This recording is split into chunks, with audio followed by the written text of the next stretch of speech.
Welcome back. As we promised, we are going to continue covering the European tour of President Abdel Fattah el-Sisi, which covers 3 countries, which took him earlier to Denmark. Now the head of state is in Norway, and he is going to end his tour in Ireland. To continue with this, we are very much delighted to have with us via phone His Excellency Ambassador Ayoub Mahmoud Ayoub, former Minister Commercial. Thank you very much for being with us, sir, and a very good morning. Good morning to you and to the viewers. Thank you, sir. Sir, as I said, we are covering the European tour of the President, and he is now in Oslo, where he was received by the Norwegian King, King Harald, and they held some talks tackling a number of issues of mutual concern. This is the second visit of the President, or the second leg, I'm sorry, of the President in countries which were not visited by an Egyptian President before. To Denmark, it was the very first visit of an Egyptian president, and to Norway also, it's the very first visit of an Egyptian president. How do you see this, sir, as a leap or another stage, another era of our foreign affairs? This is a very important state visit by President Abdel Fattah el-Sisi to countries for the first time in recent history. Why? Because these countries are supportive to the Egyptian cause and to the settlement in the Middle East, and also there are economic dimension in these 3 visits to the Nordic countries, and that is why he has been to this country even in winter, and we are very pleased to see that the Norwegian party is collaborating with Egypt in many areas, or I mean in this respect, economic areas and financial areas, and also in transfer of technology. So the president goes to these countries to explore new frontiers for the Egyptian economy in these countries, and this which will be reflected in the very near future on the Egyptian economy and livelihood of people in Egypt.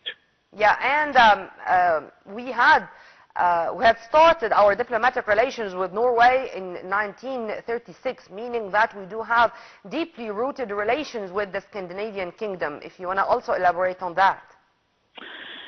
The Scandinavian countries are quite neutral. They're exerting their neutrality in relations with the Middle East countries, and they are supportive of the Egyptian cause and the Palestinian cause in many instances, and that is why it is very important to explore and to invest in this kind of relations with Nordic countries, because they support Egypt in economic field, they support the Palestinian cause and the situation in Gaza. That is why this visit is crucial to increase this support and to explore new areas of cooperation between Egypt and Norway and the other countries which the President is visiting during this important Nordic countries visit. That is why the Egyptian media should take care, should explore new ways of more cooperation with the Nordic countries, and also more ways to encourage. And another proof, sir, that the President was really received in such a wonderful manner, the warm reception, the hospitality.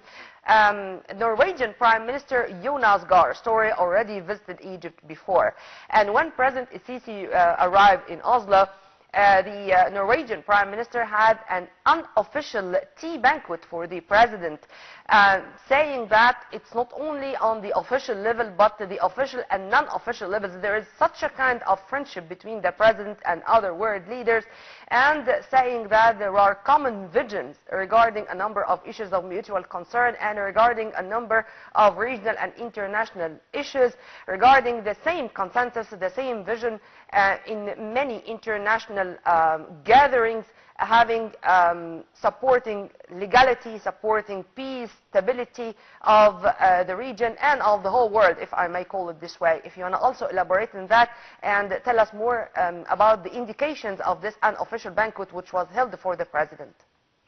When these countries are looking for this interest and importance to the visit of the Egyptian President, it means that they mean business and they are more supportive, and we can expect more collaboration with these countries, and especially with Norway, who has been always supportive to Egyptian causes, but now we translate it to more economic cooperation between Norway companies and Norway investors in the Egyptian market, which is relatively very big market, and the biggest, I can call it the biggest in Africa, and that is why it is very important that the president is going that far and in the winter to these countries to explore new areas, new ways to increase collaboration with these countries, whether in economic field or political field. Or parliamentary, as if you permit me to add to or to echo what you have just said, sir, the head of a state was received by the parliament speakers, whether in Denmark or in Norway, discussing also ways to promote ties in parliamentary affairs, in political affairs, and to make sure that the political consultations between Egypt and those countries are going to continue for the best interest not only of the two peoples but of the region too. This is a very important aspect of the region itself, for the Middle East area. When we see that Norway is supporting Egyptian causes and Palestinian causes in this respect, this means that the president is investing in this respect and is pressing hard so that it continues and expands collaboration with Norway, whether in the Gaza issue or in the Middle East issue, or even in economic cooperation, and parliamentary relations, because parliamentarians are exchanging this means creating a base for popular support between two countries, and also popular support to the causes which we are in need of, especially in the economic field.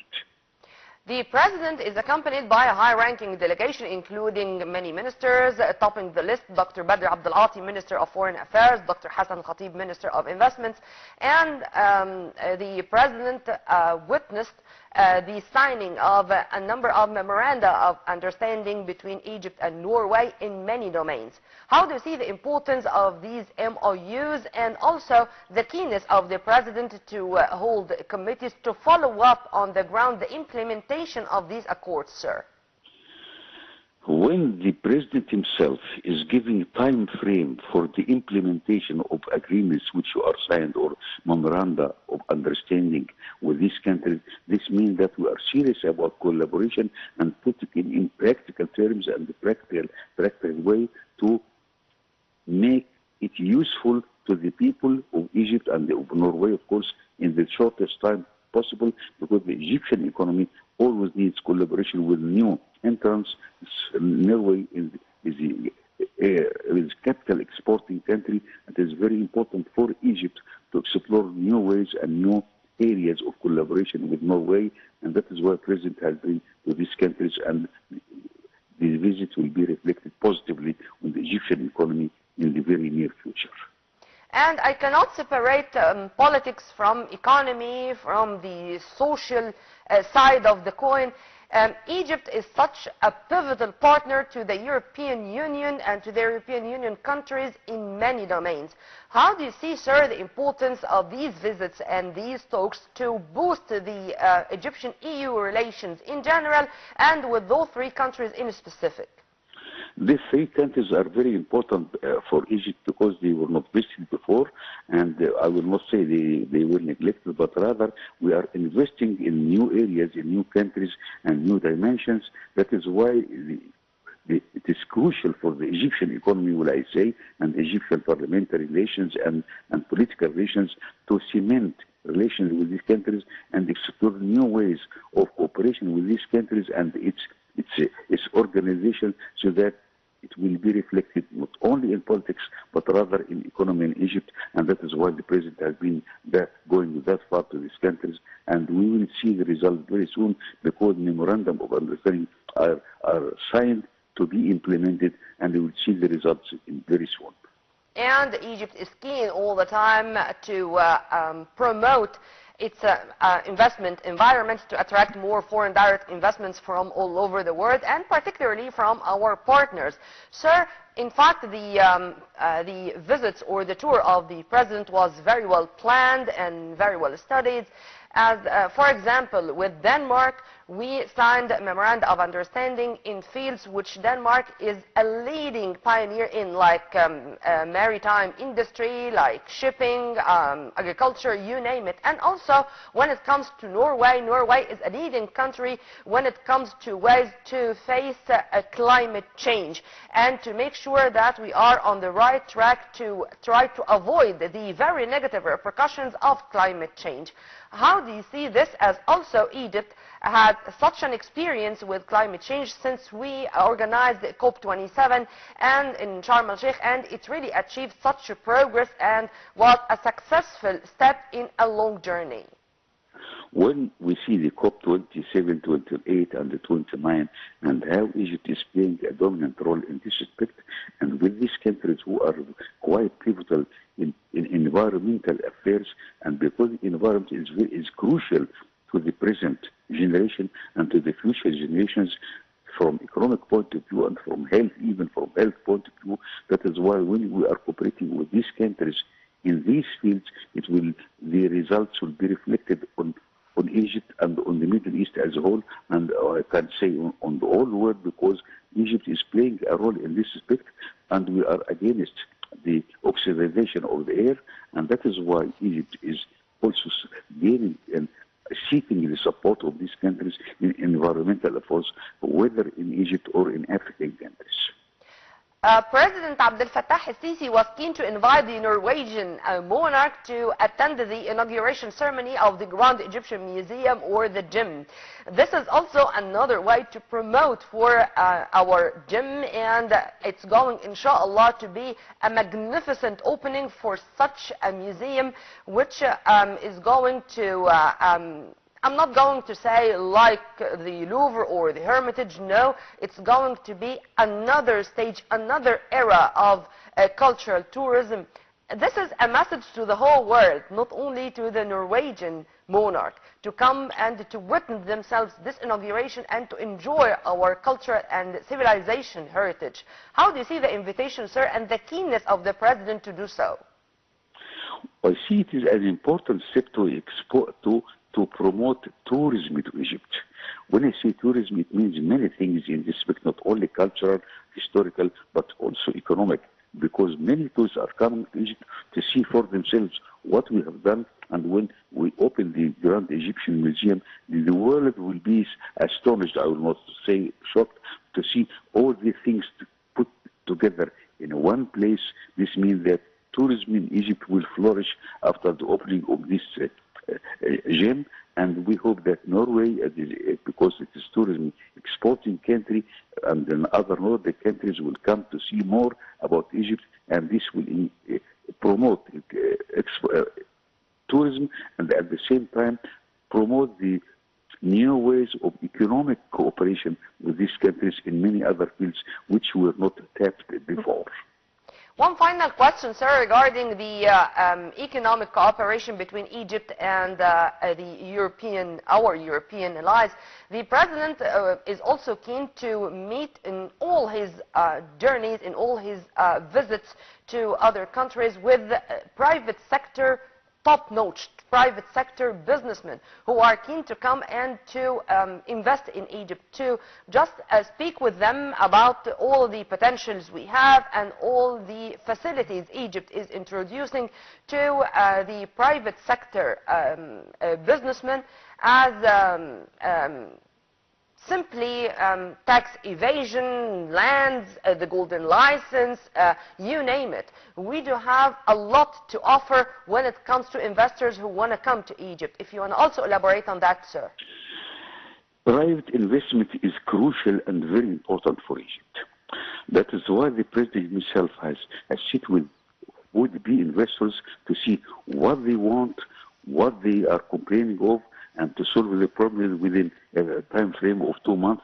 He said that clearly and bluntly to the other officials in Egypt. And when the president himself goes and sits with the would-be investors and the present investors, this means that we are investing in the Egyptian economy through these state visits, and with this gives also the impression to the other investors that Egypt is serious about calling them, encouraging them to come to this big market, and this will be reflected on many economic sectors in Egypt in the very near future, because whether Norway or Ireland or Denmark, they are sophisticated and far developed in many areas regarding environment, regarding water resources, and so on, and even windmill, and many other areas, in fact. That is why we are exploring and expanding cooperation with these countries. This will be reflected on the Egyptian economy, and this is badly needed now, because these countries are not imperialist countries like the British or the others. So we are welcoming them with open hearts and open arms, and to come and invest in Egypt. Ambassador Ayoub, Mahmoud Ayoub, former Minister of Commercial, thank you very much for your input, sir. Have a very good day. Right after the short break, we are going to return back with more, so stay tuned.